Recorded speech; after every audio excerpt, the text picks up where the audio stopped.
Innal hamdalillah nahmaduhu wa nasta'inuhu wa nastaghfiruh wa na'udzu billahi min syururi anfusina wa sayyiati a'malina may yahdihillahu fala mudhillalah wa may yudlil falan tajida lahu waliyyan mursyida. Asyhadu an la ilaha illallah wahdahu la syarikalah wa asyhadu anna Muhammadan abduhu wa rasuluhu alladzi la nabiyya ba'dah amma ba'du. Hadirin ikhwati iman jamaah pengajian rutin di Masjid Al-Haq. Alhamdulillah, segala puji bagi Allah, kita diizinkan untuk dipertemukan kembali setelah sekian lama, entah berapa lama, mungkin beberapa bulan sebelumnya lah. Alhamdulillah pada kesempatan kali ini kita bisa bermuwajahah, bertatap muka di acara yang sama. Tentu tujuannya untuk ta'abud, itu tentu yang pokok bagi kita, ibadah kepada Allah Subhanahu wa taala biwasilati thalabil ilmi, dengan cara menuntut dan mencari ilmu. Maka mudah-mudahan thalabul ilmi yang akan kita langsungkan ini tentu menjadi wasilah bertambahnya ilmu kita, berkurangnya ketidaktahuan kita, sampai Allah Subhanahu wa taala layak memberikan iqab, akibat kepada kita disebabkan karena ilmu yang sudah kita miliki. Tidak bisa dengan sengaja kita hindari ilmu dengan tujuan agar semua kesalahan yang kita lakukan tanpa ilmunya itu bisa Allah maafkan dengan sedemikian mudahnya. Maka hadirin ikhwati iman yang dirahmati Allah Subhanahu wa taala, sekali lagi mudah-mudahan ini jadi ilmu tambahan insyaallah bagi kita. Dan materi yang akan kita kaji bersama pada kesempatan kali ini pun berkaitan dengan akhlak al-karimah sebetulnya. Karena nanti tentu saja ada ilmu yang berkaitan dengan sesuatu yang ma'muliyah atau bisa diamalkan. Judul yang insya Allah akan kita kaji seharusnya ada makalahnya ya, tapi ada miskom. Jadi saya kirim ke nomor admin karena admin yang biasa mengingatkan. Kemudian adminnya katanya libur di hari ini, Sabtu ya, saya tidak tahu hal tersebut. Makanya mudah-mudahan kendati pun memang tidak ada makalahnya, atau mungkin katanya disebar via WA ya, nanti mudah-mudahan ada berupa PDF atau berupa Word, yang itu adalah makalah memang tidak banyak, seperti biasa kurang lebih hanya 1 halaman saja. Akan tetapi nanti insya Allah akan kita kaji. Di sana ada beberapa firman Allah Subhanahu wa taala. Nanti yang di handphonenya ada Al-Qur'an barangkali bisa sambil dilihat ya. Pertama nanti di sana ada Quran surah Al-Baqarah ayatnya 281.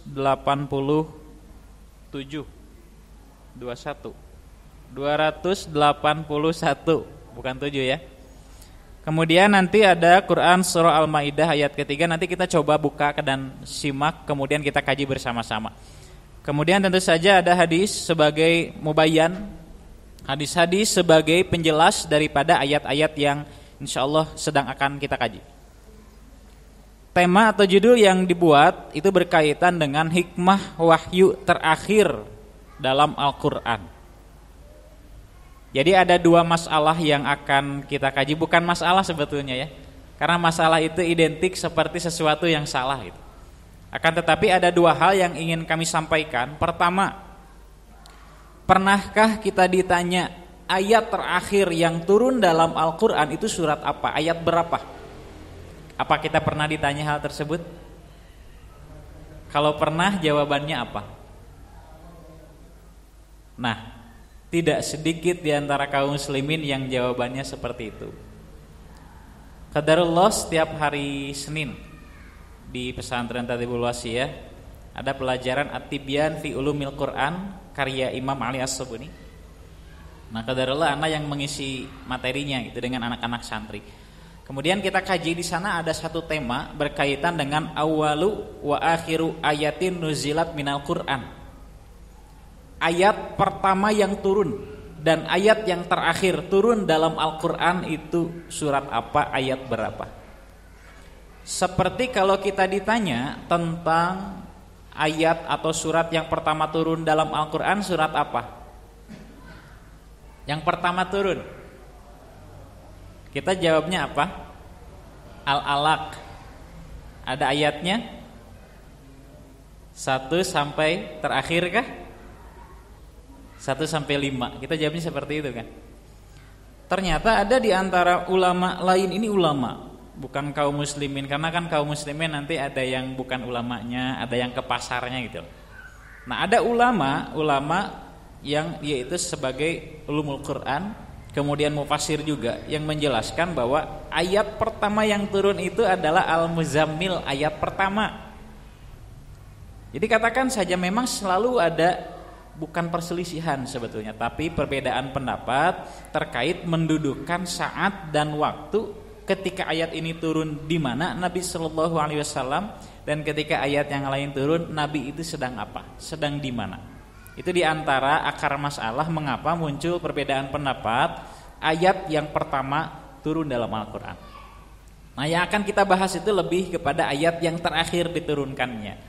Termasuk ketika saya coba tanya kepada rekan-rekan, kepada orang Islam pada umumnya sajalah, di beberapa tempat pertanyaannya sama, ayat yang terakhir diturunkan. Orang-orang yang pernah mempelajari Sahih Al-Bukhari, Kitabul Iman atau Babu Badil Wahyi, tentang turunnya wahyu, itu biasanya rata-rata jawabnya seperti tadi. Jadi Al-Maidah ayatnya ketiga ya. Tapi ternyata ini mudah-mudahan nanti bisa kita luruskan. Kalaupun memang ada kurang paham atau memang tidak setuju, itu silahkan nanti bisa disampaikan kalaupun iya. Pertama itu yang akan kita kaji bersama. Jadi sebetulnya surat apa, ayat berapa yang terakhir diturunkan dalam Al-Quran. Kemudian yang kedua tentu saja karena ayat yang terakhir itu bukan berkaitan dengan hukum ya. Itu bukan berkaitan dengan hududus syar'i atau batasan syariat, tapi lebih kepada ayat-ayat yang isinya di sini ada insya'iyahnya, ada khobariyahnya. Makanya ayat terakhir ini mundel. Oleh karenanya kalau kita tidak ambil hikmahnya, ini cukup disayangkan juga. Barangkali sudah dibuka ayatnya. Keterangan pertama yang akan kita kaji itu Quran surah Al-Baqarah surah kedua 281. Kemudian tak lupa pula sebagai ayat yang lebih famous, lebih mu'tabar, terkenal sebagai ayat yang terakhir diturunkan, yakni Al-Maidah ayat ketiga juga. Ini dua-duanya akan kita coba bahas.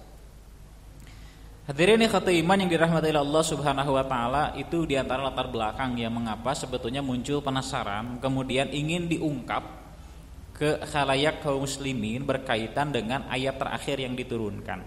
Ini mudah-mudahan nanti tidak ada salah paham, bisa lurus sesuai dengan dilalah dan qarinah, dalil-dalil yang menunjukkan sebetulnya mana yang lebih tepat berkaitan dengan waktu yang terakhir diturunkan dari Al-Qur'an.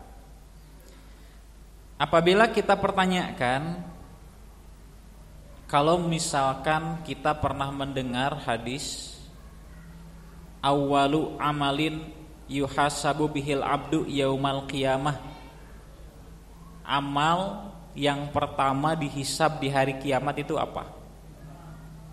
Jawaban masih dari hadis itu kan? As-sholatu.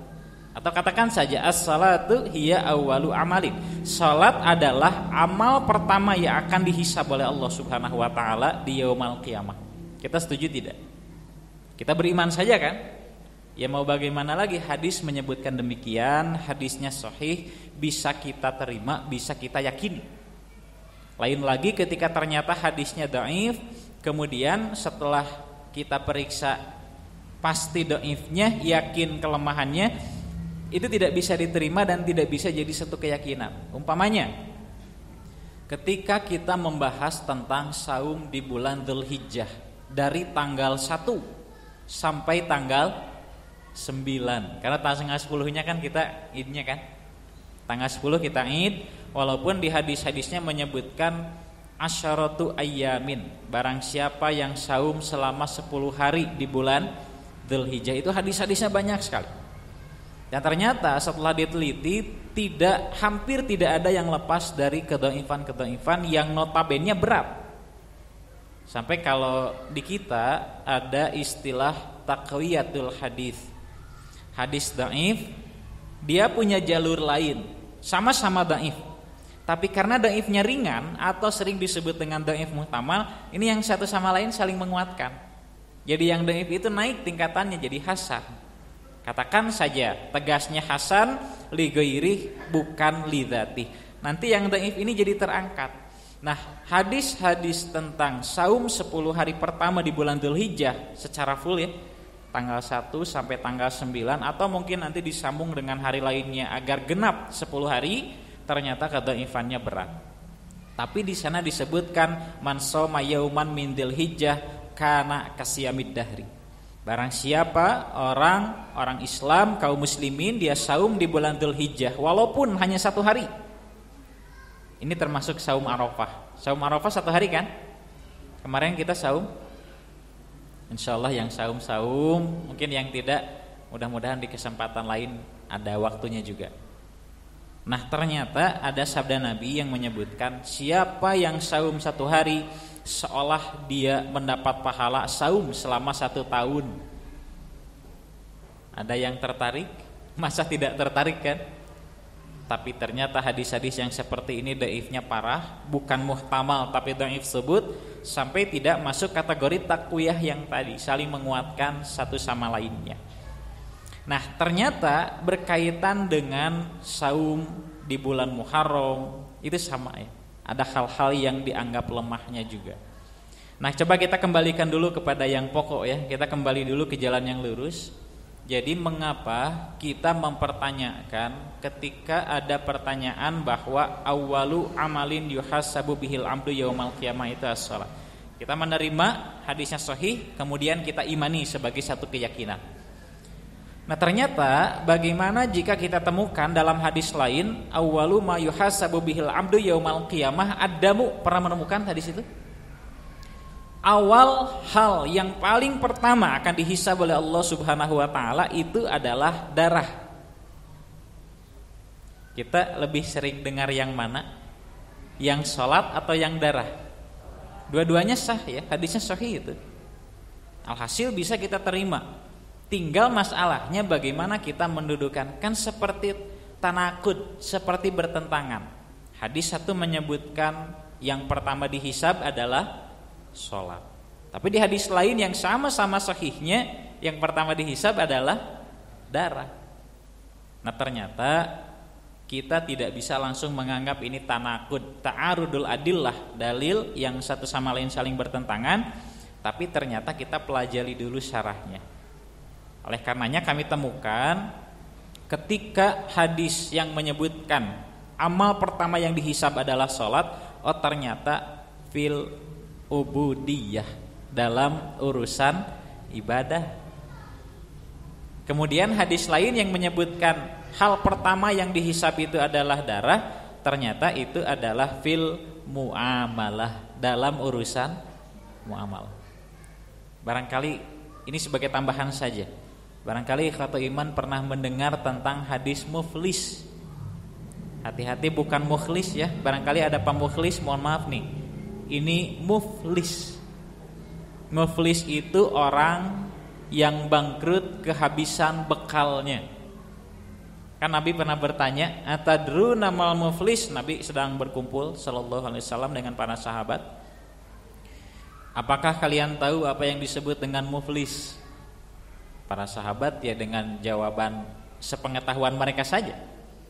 Al muflisu fina man la dirhamalahu wala mata'a. Ya sederhananya yang disebut bangkrut itu kan orang yang berniaga tapi habis dengan modal-modalnya.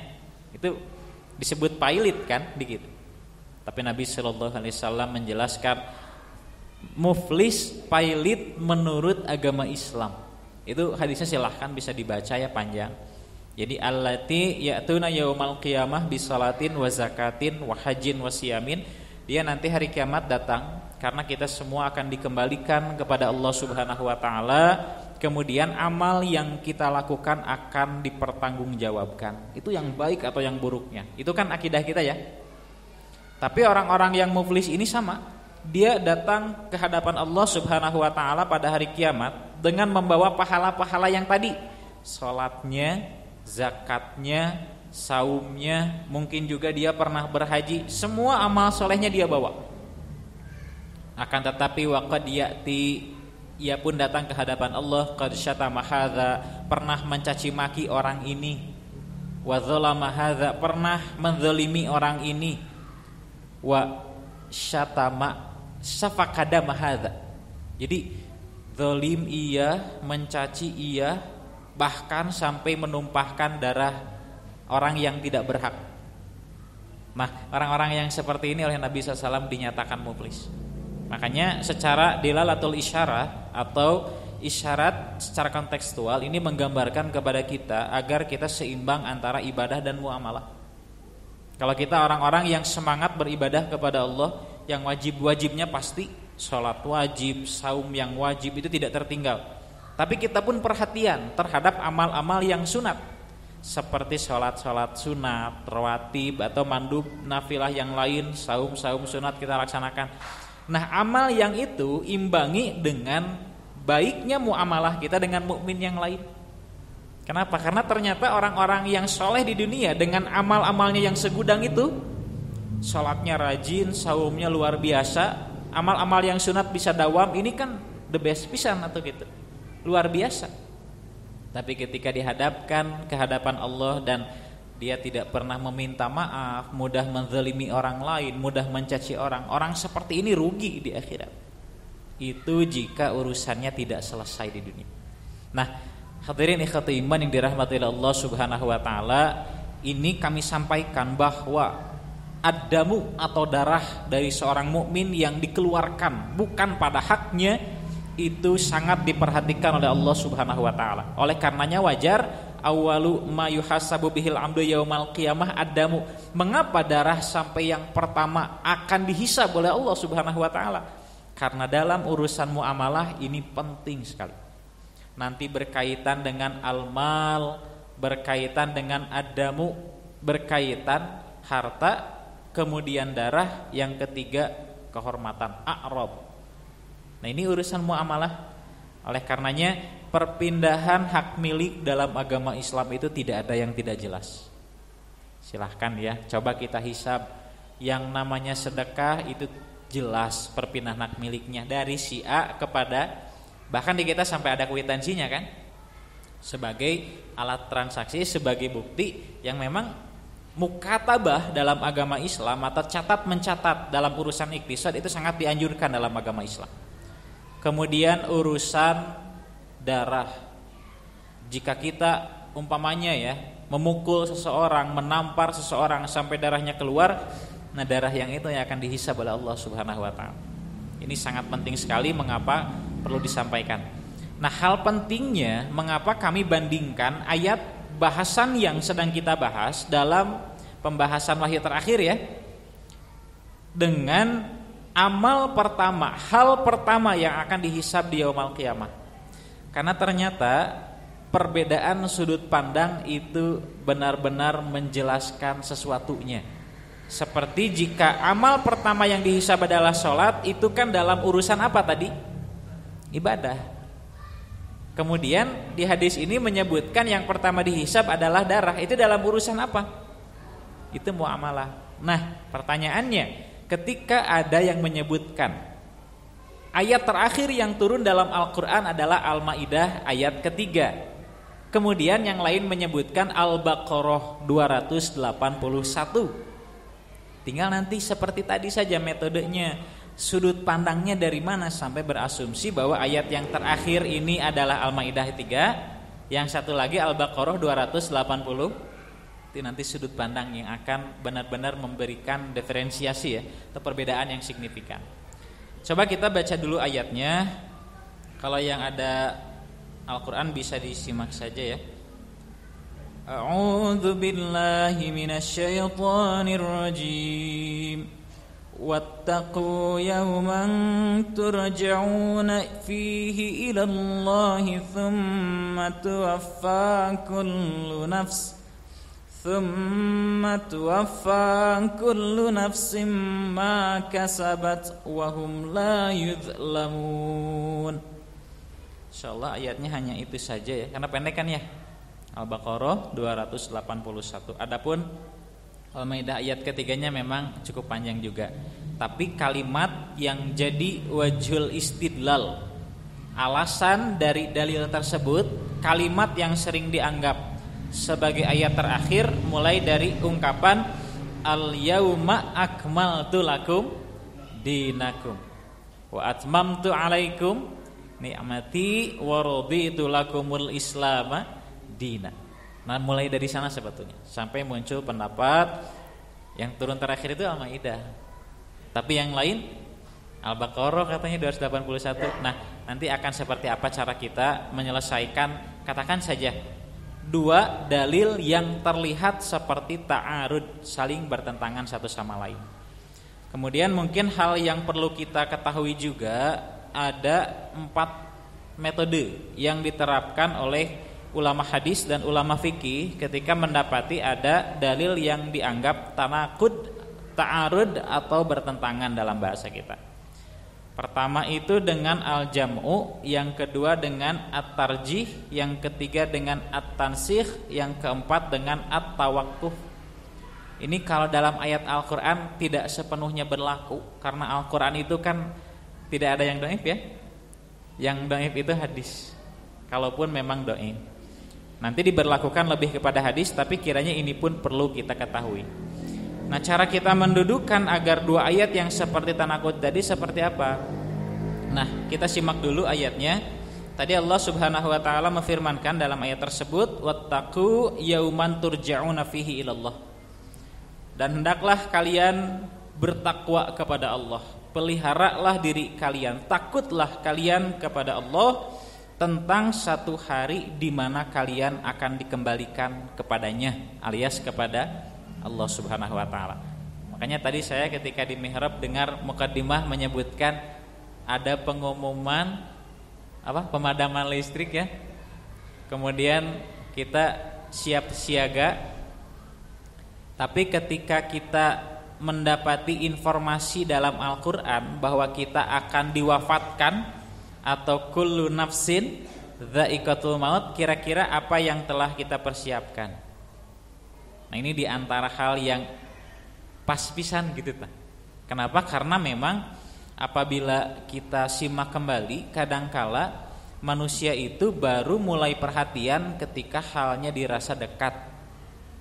Tapi ketika masih jauh atau sudah jauh, karena masih jauh lah, mungkin persiapannya tidak dibutuhkan.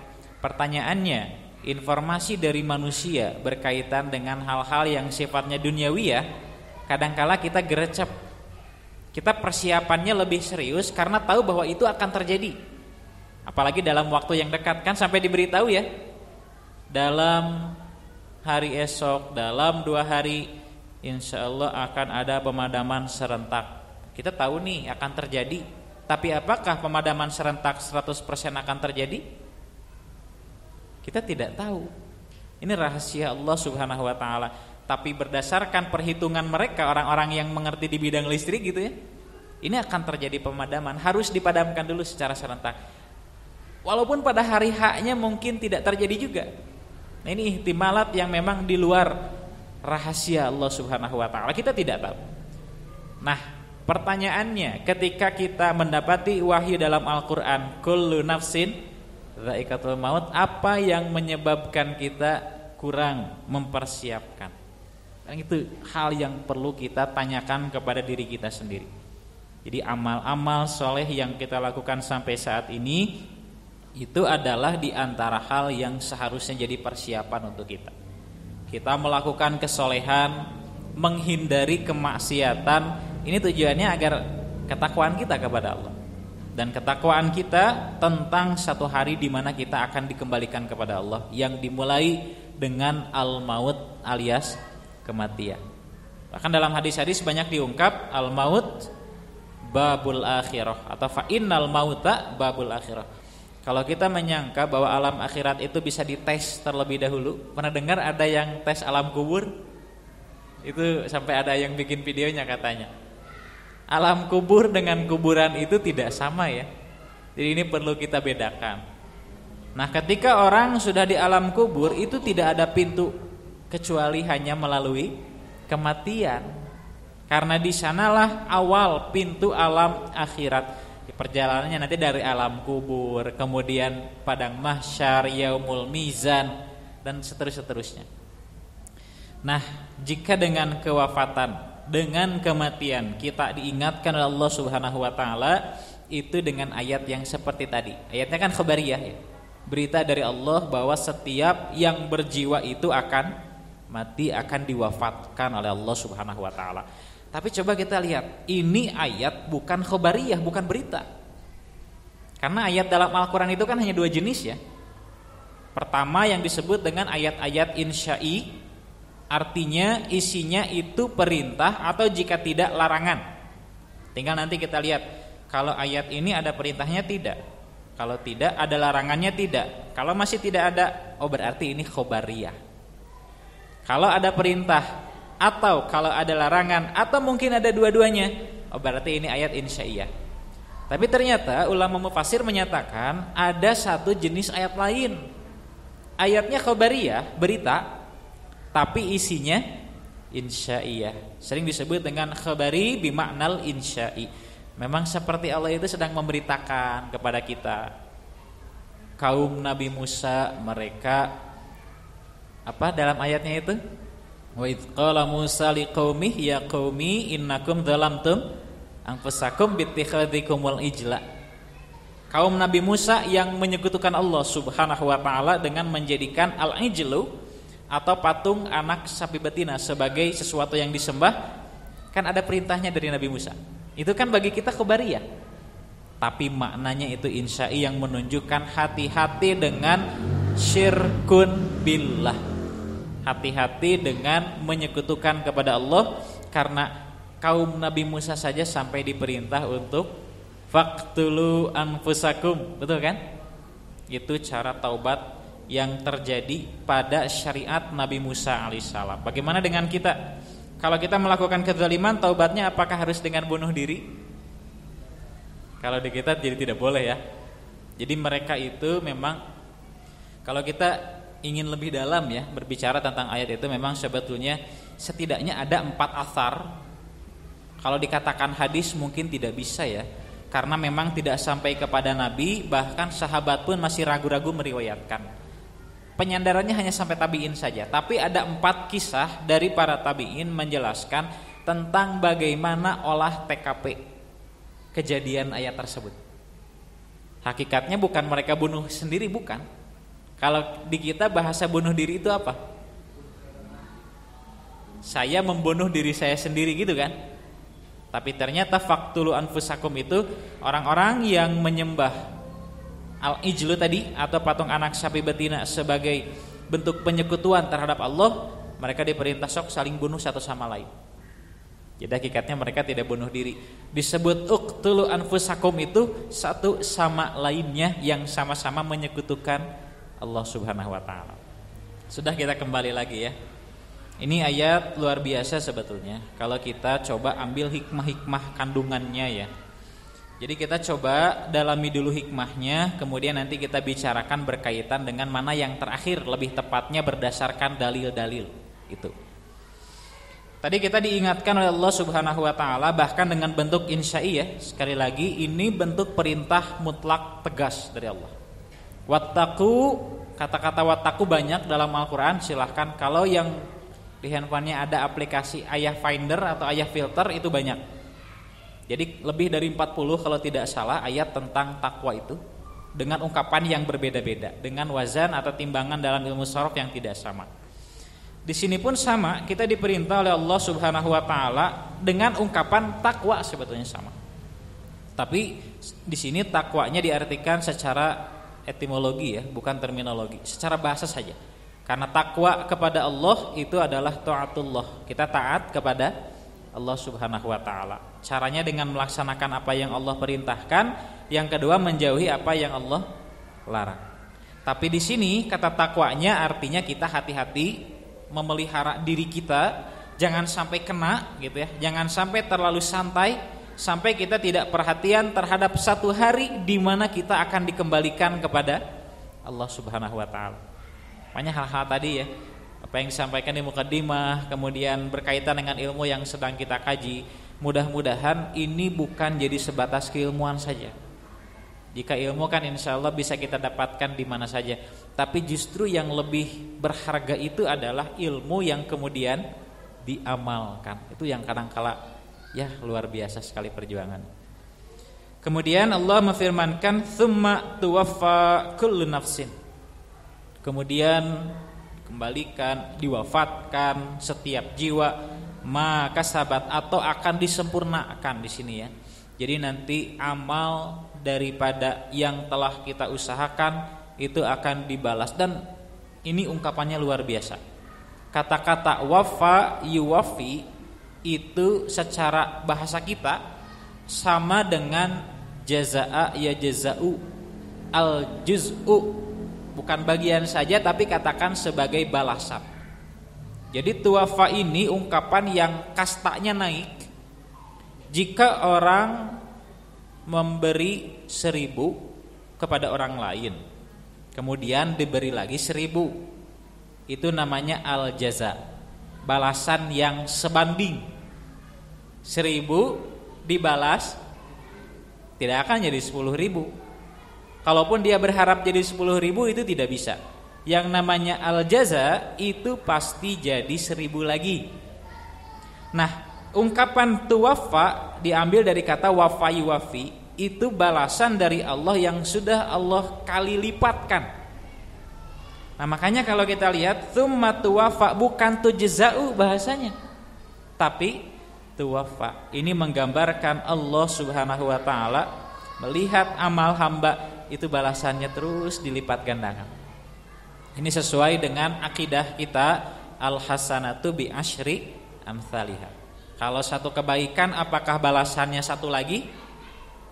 Kita melaksanakan satu kesolehan, apakah hanya dibalas sekali kesolehan itu? Tidak. Jika itu kebaikan bandingan, balasan yang datang dari Allah Subhanahu wa taala itu minimal, katakan minimal ya, karena memang bi asyri amsalihah itu hanya bandingan satu ayat. Belum lagi kita lihat Quran surah Al-Baqarah terkait dengan sedekah yang terus tumbuh kan, alias sedekatun jariyatun. Ini yang terus tumbuh, bahkan sampai disebut sab'a sanabil, atau nanti bisa jadi 7 cabang, berpuluh cabang, beratus cabang. Itu kebaikan. Tapi jika keburukan yang kita laksanakan, bagaimana bandingannya?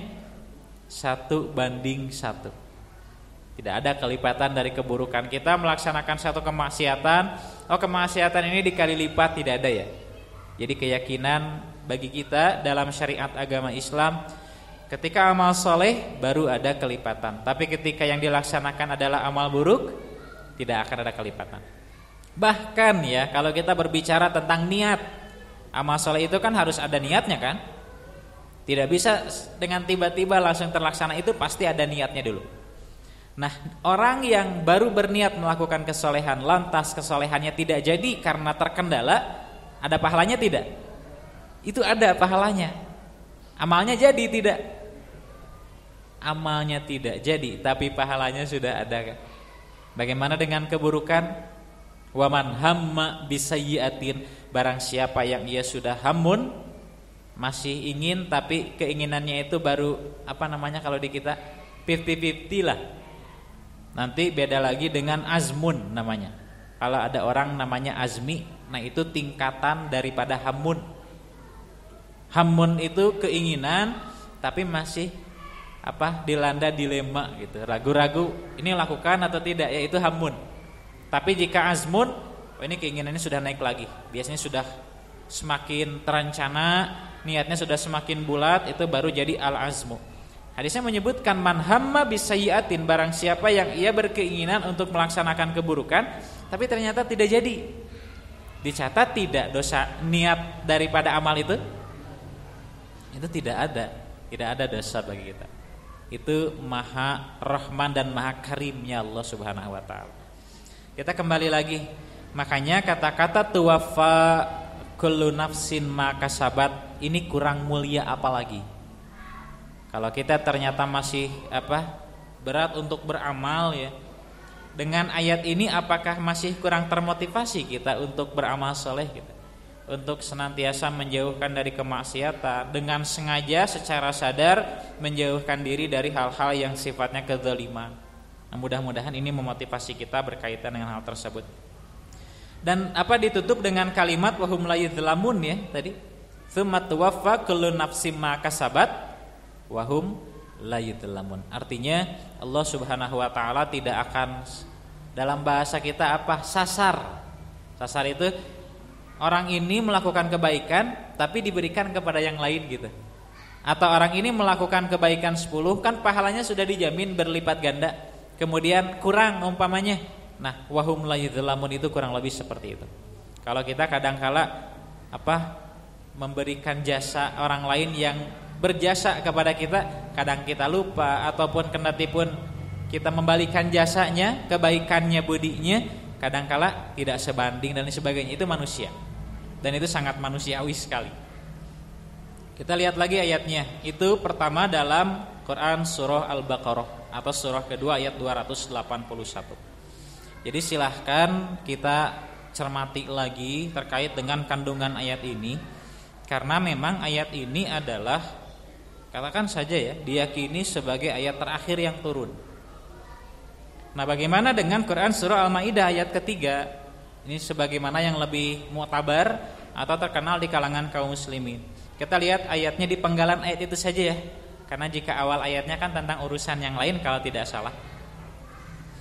Al-yauma akmaltu lakum dinakum. Pada hari itu kami telah sempurnakan bagi kalian agama kalian. Wa atmamtu alaikum ni'mati, dan telah aku sempurnakan kepada kalian nikmat-nikmatku. Ini berkaitan dengan sempurnanya agama Islam. Nah, ini pun perlu kita catat, perlu kita berikan garis bawah. Yang disebut sempurna agama Islam dan kenikmatan dari Allah itu apa maksudnya? Ini perlu kita. Wa raditu lakumul Islam madina, kemudian aku ridho bahwa agama Islam itu sebagai agama yang dipeluk oleh umat manusia. Ini sebetulnya ada mafhum mukhalafah. Kalau ayatnya menyebutkan ridho Islam sebagai agama, berarti bagaimana dengan agama lain? Wa raditu lakumul islama dinan. Aku ridho Islam sebagai, berarti kalau yang selain Islam itu mafhum mukhalafahnya ya. Tapi memang kadang-kala sensitif jika urusan itu ya. Kurang lebih itu. Ada mafhum mukhalafah sebetulnya dari ayat-ayat yang sifatnya khabariyah atau berita. Kadang-kala lahir mafhum mukhalafah yang ternyata bisa menjadi pemahaman bagi kita. Famanidurra fi makhmasatin ghaira mutajanif li itsmin fa innallaha ghafurur rahim. Itu sebagai pengantar saja. Jadi barang siapa orang-orang yang dalam keadaan terdesak ya, atau dalam bahasa kita sering sebut madarat, darurah, dalam kedaruratan, tanpa ada niat untuk melebih-lebihkan gitu, tanpa ada niat untuk mencoba ke arah kedurhakaan atau dosa, Allah Subhanahu wa taala jelas Maha Pengampun lagi Maha Penyayang. Jadi memang awal ayatnya berkaitan dengan hal-hal yang Allah haramkan. Kemudian dengan keharaman itu tegas.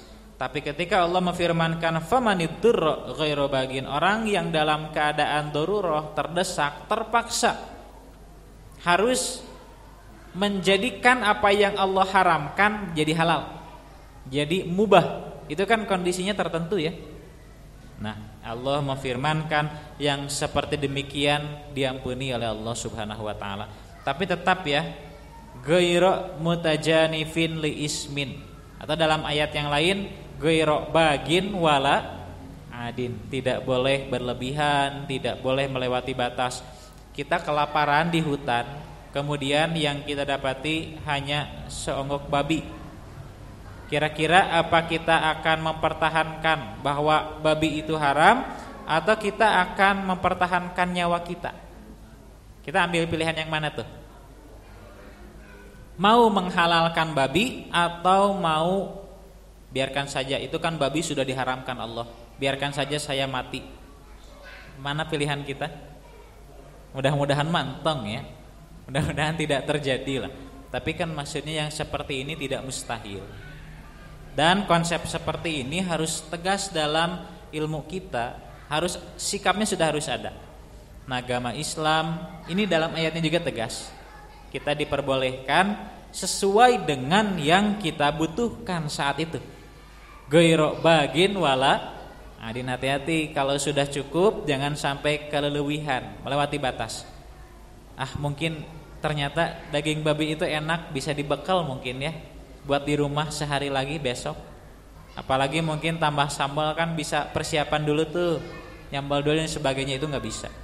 Kemudian ada niat melewati batas, apalagi di sini sampai ingin meniatkan sesuatu ke arah yang durhaka, mungkin bisa dijual nih, dicoba ke orang mukmin yang lain dan lain sebagainya. Nauzubillahi min dzalik ya. Hadirin ikhwatu iman, yang pokok ayat ini tadi ya, al-yauma akmaltu lakum dinakum wa atmamtu alaikum ni'mati wa raditu lakumul islam madina, sampai sana saja. Adapun sampai penutup ayat itu memang berkaitan dengan awal ayatnya, sebagai penyambung lagi bahwa ayat ini dengan jelas menyebutkan agama itu kan sudah Allah sempurnakan, mengapa masih turun ayat? Nah, ini diantara pertanyaan bagi orang-orang yang berpemahaman Al-Maidah 3 itu ayat yang terakhir diturunkan. Tapi di sini ada salah satu hadis. Kalau yang ada makalahnya sebetulnya ada satu ayat lagi, itu Quran surah An-Nasr ayat 1 sampai 3 alias secara keseluruhan ya. Bismillahirrahmanirrahim. Idza jaa nasrullahi wal fath wa ra'aitan nas yadkhuluna fi dinillahi afwaja fasabbih bihamdi rabbika wastaghfir innahu kana. Nah, surat itu diturunkan hampir bersamaan dengan Al-Maidah ayat ketiga. Posisi Nabi SAW dengan para sahabat masih sedang di Mina, karena ayat ini dekat dengan pelaksanaan haji wada Nabi Muhammad SAW. Nah, Al-Maidah ayat ketiga, tak lama setelah itu turun surat An-Nasr secara sempurna dari ayat 1 sampai ayat 3, ayat terakhir. Nah, dari sini saja sudah kelihatan ternyata ketika Nabi SAW di Mina, kemudian Nabi SAW melanjutkan perjalanan, ternyata masih turun ayat lagi. Jadi ada ayat setelah Al-Maidah itu, diantaranya surah An-Nasr ini diturunkan secara sempurna dari ayat pertama sampai terakhir. Kemudian bagi yang ada makalahnya silakan bisa dilihat ya. Di sana ada salah satu hadis, wa qala Ibnu Umar menyatakan, ini hadisnya mauquf, tapi insyaallah menjadi ijma beberapa orang sahabat. Walaupun nanti versi ada yang berbeda dari aspek hitungan harinya. Nih catat dulu ya. Ibnu Umar semoga Allah meridai kepadanya, ia menyatakan, nazalat atau nuzilat hadhihi suratu biminan fi hajjatil wada. 2 surat tadi, katakan saja 3 Al-Maidah atau ayat ketiga Al-Maidah dengan Quran surah An-Nasr, idza jaa nasrullah, itu diturunkan di Mina pada pelaksanaan haji wada. Tsumma nuzilat, kemudian diturunkan al-yauma akmaltu lakum. Jadi prosesnya kebalik tadi ya. An-Nasr dulu, kemudian Al-Maidah. An-Nasr kemudian, tadi kami menyebutkan Al-Maidah dulu, itu tertukar tuh. Adzan heula wae kitu. Adzan dulu ya. Insyaallah nanti kita lanjutkan mulai dari hadis ini. Tolong diingatkan lagi ya. Insyaallah kita lanjutkan. Tadi kita sampai hadis ya. Jadi ini keterangan pokok sebetulnya yang akan kita kaji, kemudian menjadi dalil tentang ayat mana yang terakhir diturunkan. Jadi hadisnya yang ini. Kita baca hadisnya, kalau yang ada makalahnya silahkan sambil disimak ya. Wa qala Ibnu Umar menyatakan, beliau menyatakan semoga Allah meridai kepadanya, nazilat hadhihi suratu biminan fi hajjatil wada. Ayat yang sedang disinggung adalah An-Nasr dulu. Silahkan ya, jadi sambil santap-santap, tapi mudah-mudahan masih menyimak nih, karena ini poin pentingnya di sini. Ibnu Umar menyatakan ayat yang baru disebut alias An-Nasr yang tadi kita baca itu turun di Mina pada pelaksanaan haji wada Nabi SAW beserta para sahabat. Tsumma nuzilat, kemudian setelah itu turun al-yauma akmaltu lakum dinakum wa atmamtu alaikum nikmati wa raditu lakumul islam madina al-ayah. Alias Al-Maidah ayat ketiga. Fa'asha ba'dahuma an-nabiyyu sallallahu alaihi wasallam 80 yauman.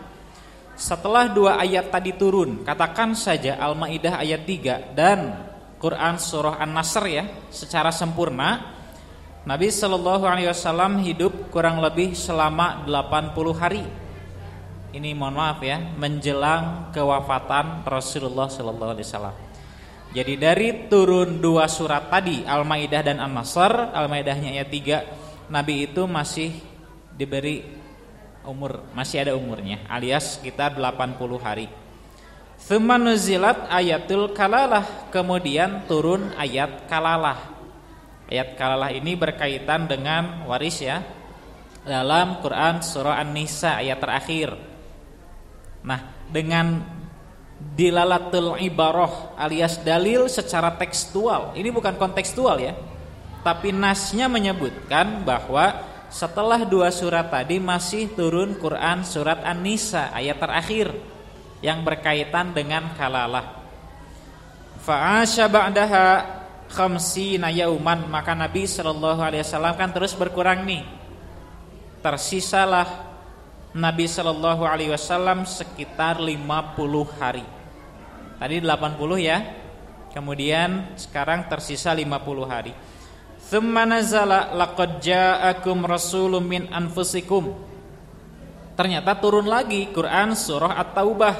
Ayatnya harus dilihat ya. Kalau ada ayatnya enak sebetulnya. 128 ada.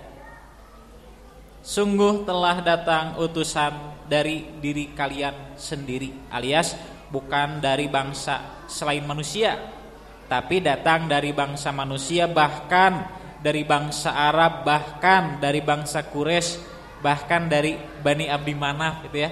Terus itu di antara fadilah Rasulullah sallallahu alaihi wasallam. Katakan saja dua surat Al-Maidah An-Nasr sedang haji di Mina, kemudian umur Nabi tersisa 80 hari. Setelah itu turun lagi Quran surah An-Nisa ayat terakhir. Setelah turun ayat itu Nabi SAW masih ada sisa sekitar 50 hari. Setelah itu kemudian diturunkan Quran surah Taubah 128. Fa'asha ba'daha khamsata wa thalathina yauman, tersisalah alias Nabi sallallahu alaihi wasallam masih hidup selama 35 hari. 80 50 35. Ini yang harus kita, enggak apa-apa enggak hafal juga ya, tapi kita tahu ilmunya secara keterangan. Kemudian turun wattaqu yauman turja'una fihi ilallah, alias Quran surah Al-Baqarah ayat 280. Tadi yang kita baca ya, yang pertama kita baca. Setelah ayat itu turun, fa'asha ba'daha ahadan wa ishrina yauman. Kemudian Nabi sallallahu alaihi wasallam hidup selama kurang lebih 21 hari. 80, 50, 35 dan terakhir 21 hari. Wa qala Muqatil sab'atu ayyam, bahkan Muqatil seorang tabi'in dan sahabat-sahabat lain ini nanti versinya beda-beda. Hari terakhir setelah turun Quran surat Al-Baqarah 281 itu tidak ada ayat lagi yang turun. Karena Nabi sallallahu alaihi wasallam umurnya hanya tinggal sekitar 21 hari. Bahkan pendapat tabi'in menyebutkan seperti Muqatil itu hanya tersisa 7 hari saja. Ada yang paling sedikit itu jika tidak salah Hasan Al-Bisri menyatakan hanya 3 hari saja. Kalau sahabat-sahabat yang lain masih ada yang belasan dan di atas 20. Ini pendapat Ibnu Umar setelah turun ayat terakhir surah Al-Baqarah 281 itu 21 hari berdasarkan yang kami temukan adalah lamanya Nabi sallallahu alaihi wasallam hidup. Itu setelah turun ayat terakhir. Nah, berdasarkan ayat ini sebetulnya menjadi jelas ya. Ayat yang terakhir turun, yang setelah ayat itu tidak turun ayat lagi, itu adalah Quran surat Al-Baqarah 281. Tapi kenapa ada orang yang berkesimpulan Al-Maidah ayat ketiga itu tidak salah? Makanya tadi kami bedakan dulu di awal, mengapa yang pertama dihisab satu sholat, tapi di sisi lain darah? Karena beda urusan. Nah, orang yang berasumsi Al-Maidah ayat ketiga adalah ayat terakhir, ini berkaitan dengan hududus syariah, had syar'i, hukum. Karena memang setelah Al-Maidah ayat 3 tidak ada hukum lagi yang turun, wajib gitu, haram, semuanya sudah tidak ada.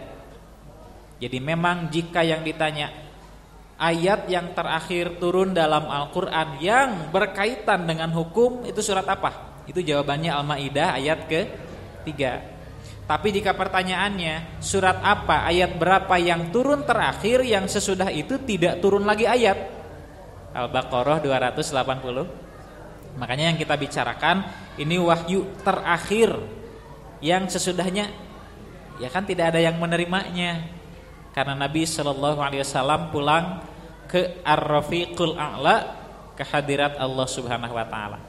Jadi barangkali kata iman pernah membaca wasiat atau detik-detik kewafatan Rasulullah SAW. Itu kan datang seorang tamu yang tak diundang, yang tidak dikenal oleh siapapun, kemudian bertanya kepada Nabi SAW, singkatnya ya, karena kan ceritanya ingin masuk, kemudian oleh Ummu Salamah, oleh Aisyah, tidak boleh ada yang masuk siapapun, karena memang amanah dari nabinya. Tapi ketika Nabi tahu ada yang bertamu, hanya tamu itu yang diizinkan, dan ternyata itu adalah malak Jibril. Kemudian sebagian menyatakan itu malakal maut ya, yang orang-orang menyebutnya malaikat Israil.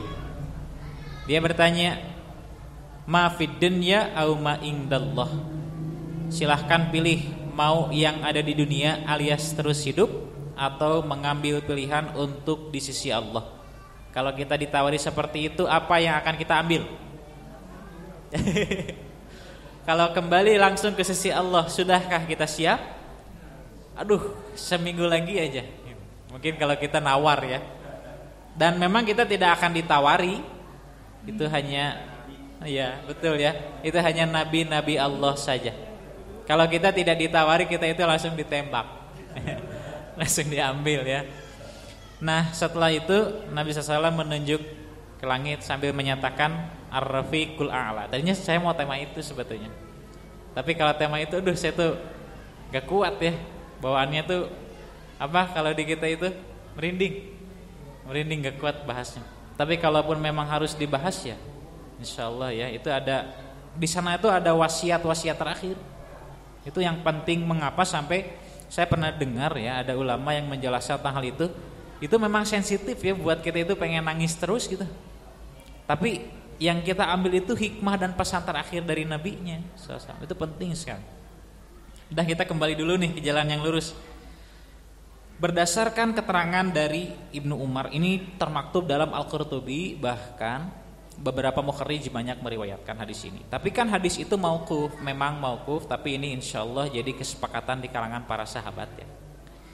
Kemudian memang ada keterangan selanjutnya ya, seperti dalam Quran surah Al-Kahfi ayat 110, Qul innama ana basyarum mitslukum yuha ilayya annama ilahukum ilahu wahid. Katakanlah oleh Muhammad bahwasanya aku ini sama manusia seperti kalian. Bedanya kita tidak dibimbing wahyu, Nabi itu dibimbing wahyu. Makanya ketika Nabi SAW kembali ke Ar-Rafiqul A'la, siapa yang akan menerima wahyu? Di sana sudah tidak ada lagi.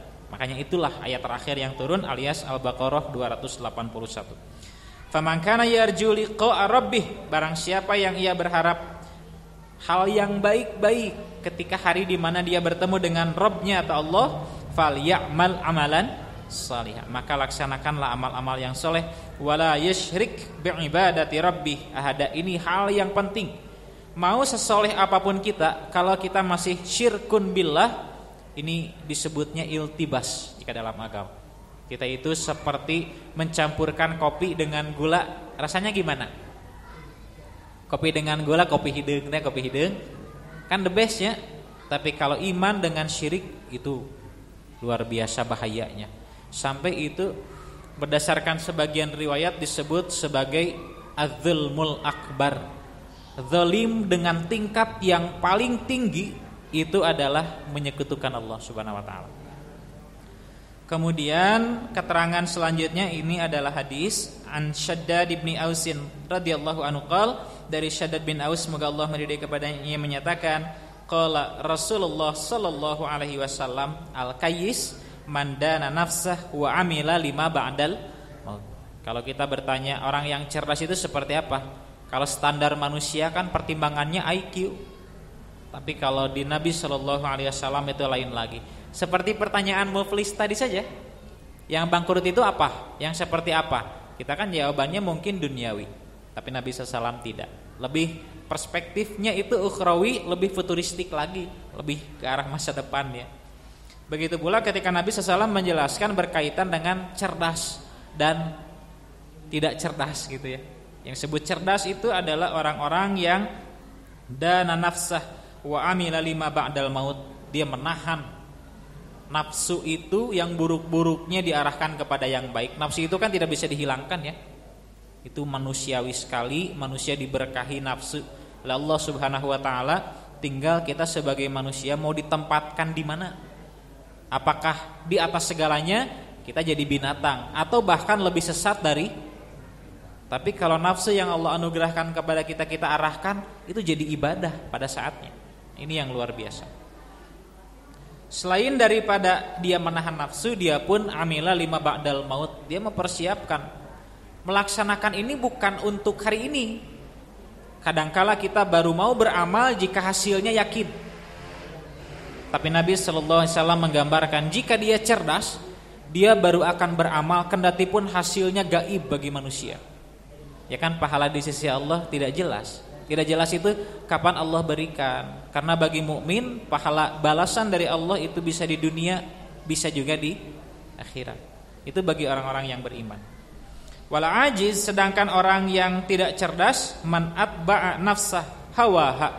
Orang-orang yang nafsunya bilang ini ikuti, nafsunya ingin ini ikuti. Itu atba'a nafsaha. Dia mengikuti hawa nafsunya. Wa tamanna 'alallahi azza wa jalla, dan ia berangan-angan kepada Allah azza wa jalla.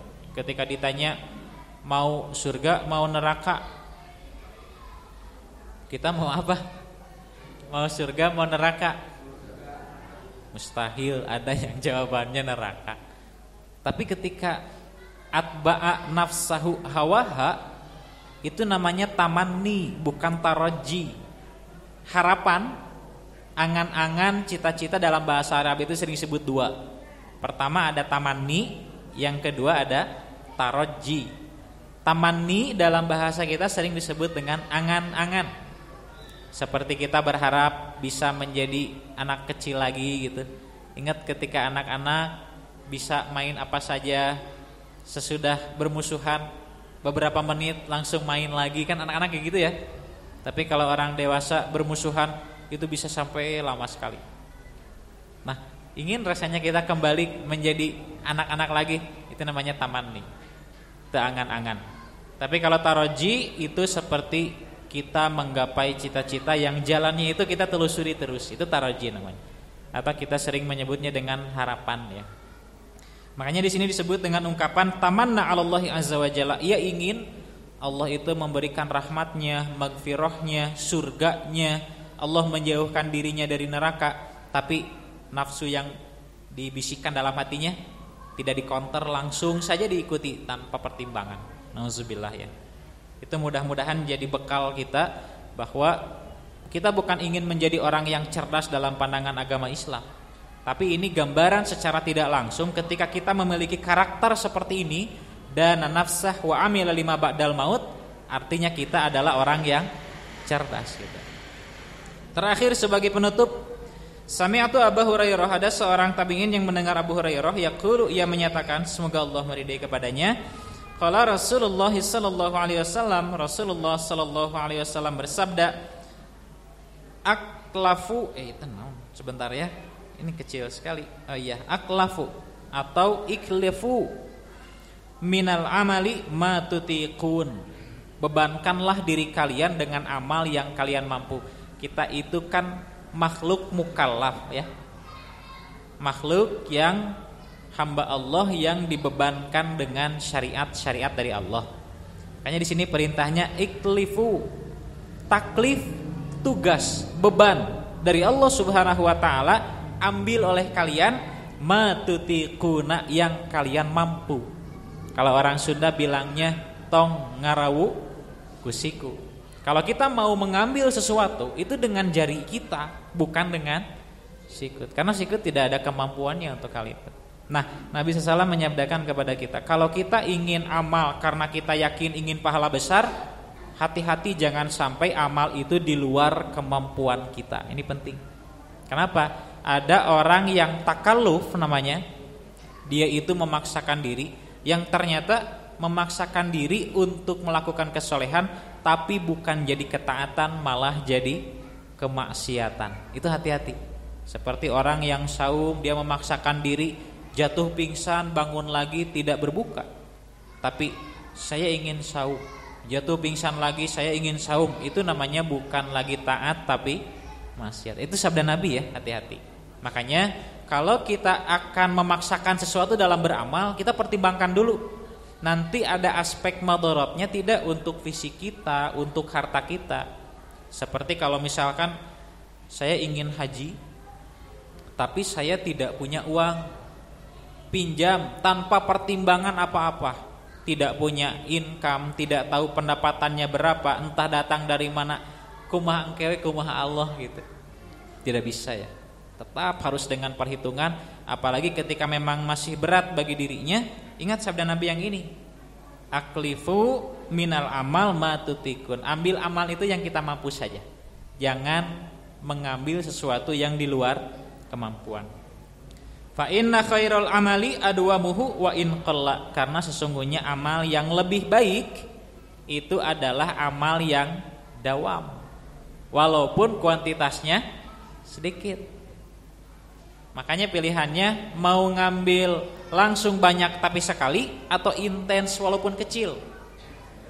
Tinggal kita mau pilih yang mana tuh. Itu pilihannya jatuh kepada amal kita masing-masing.